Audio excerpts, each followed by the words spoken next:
Document essentiel qui traduit en créole pour course électorale yo. Qui sa ville New York bay? Document traduit pour course électorale yo. Interprète sous place dans quelque côté pour voter. Enquêteur dans quelques quartiers qui basé sur qui langue yo parlé, tant que Flatbush, NYC, ak Queens.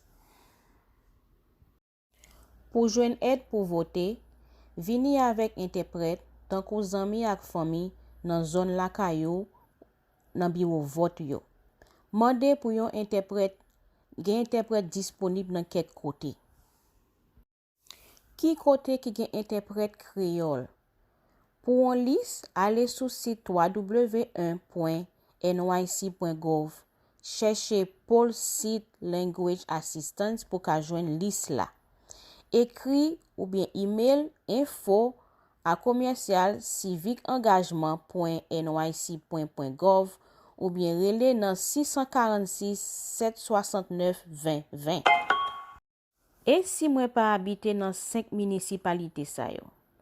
Cherchez liste commission conseil zone Paola sur internet.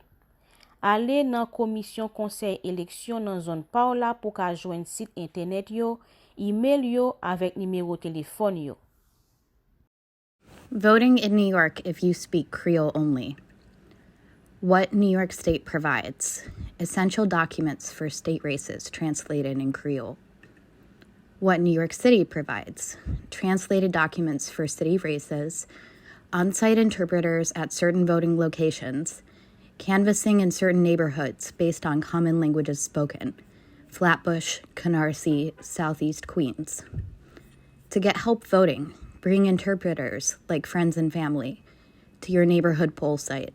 Ask for an interpreter, available in select locations. Which locations have Creole interpreters? For a list, go to https://www.nyc.gov. Search for the poll site language assistance to pull up the list.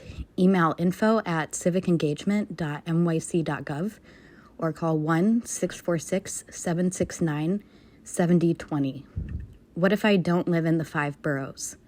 Find the county board roster for your county online.